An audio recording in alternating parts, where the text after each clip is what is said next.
Hello, it is April 14th.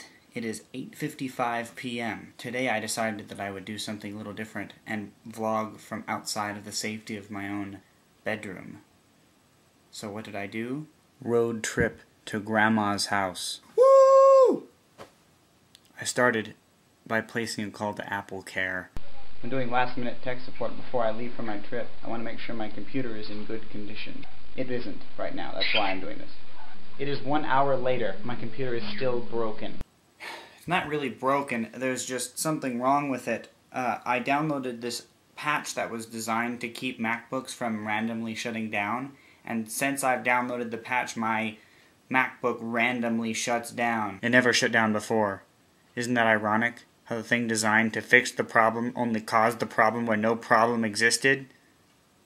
No random shutdowns yet. So, moving forward, my mom showed up at around noon. Alright, we are in the car, we are driving. My mother is to my right. Say hi. Hi, Mom. That's my mom. Okay, I should drive.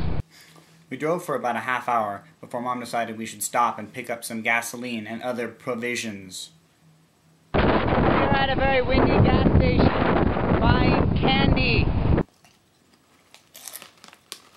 Candy and Fritos.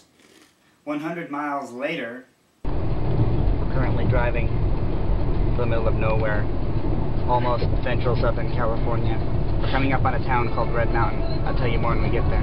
It's called that because it's next to a mountain that's red.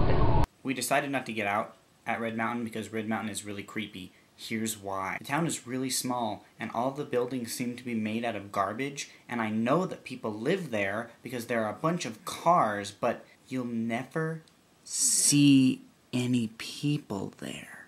It's creepy.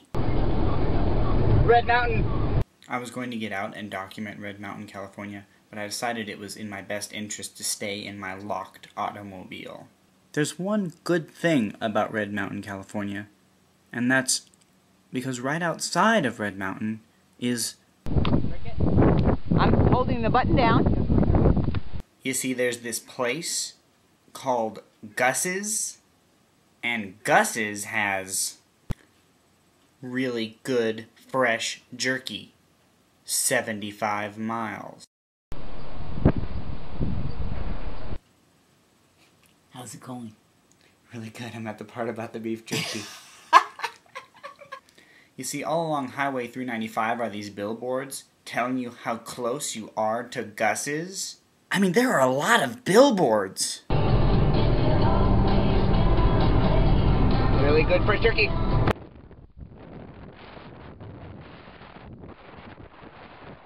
While stopping to get that shot, I noticed that right around the bend was a beautiful duck-filled lake.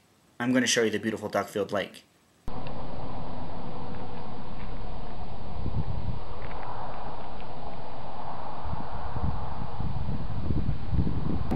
At this point, the eastern Sierras were looking particularly beautiful, so I stopped to videotape them.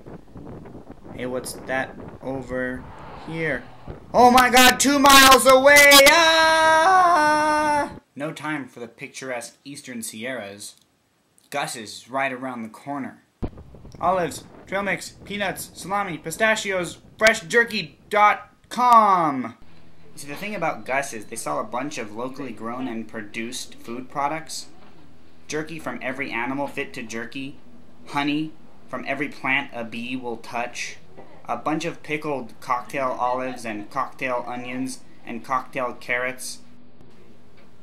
The best part about it is that they'll let you sample everything. The dried fruit, the jerky, the blue cheese. Ooh, blue cheese. Wait, that cheese is in the danger zone! Food safety. It's only a short while after Gus before you get to the city where my grandmother lives. People often ask me where my grandmother lives. The answer is she lives in a little town called Lone Pine. It's right in the middle of the highest point in the continental United States and the lowest point of the continental United States. Here they are. That right there is Mount Whitney, and that there is Death Valley. Over there. We're driving. What do you know? Lone Pine.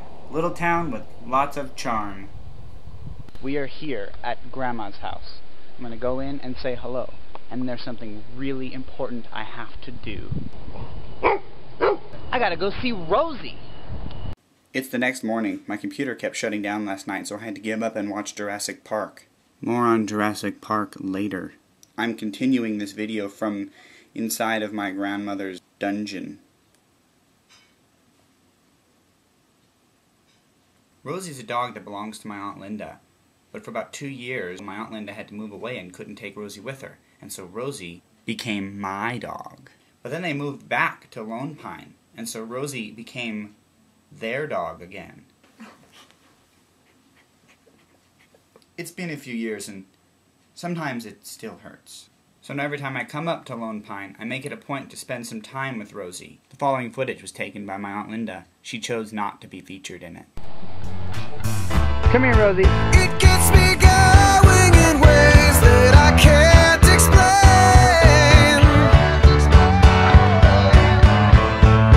Never grow tired of the routine that seldom changes.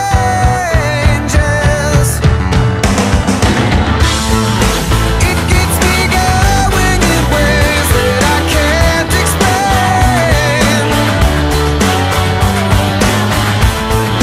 Never grow tired of the routine that seldom changes. So after roughhousing with Rosie, I went back to Grandma's house. We ate dinner, rolled quarters, then I started working on this, and got really frustrated, and watched Jurassic Park. I can believe that raptors would be smart enough and have the right spatial reasoning and problem-solving skills to open doors, especially if those raptors were the ones that were raised in the labs by the scientists and saw the scientists opening all the doors. But the raptors who went wild in Jurassic Park were the wild-type raptors that were bred in the wild, and they never saw a door before in their lives. I call BS, Michael Crichton! It's almost time to go back home, as soon as I roll some more quarters. So there you have it. Exactly 1/2 of one trip to Grandma's house for all the world to see. Thank you for watching. Goodbye. Get the ball, Rosie. Where's the ball? Poor little thing. P.S. If you want to watch some really interesting vlogs, go to youdon'tsmellbad.com to watch my friend Mike. He's living in South Korea for a year and documenting it. It's really cool. youdon'tsmellbad.com. No apostrophe.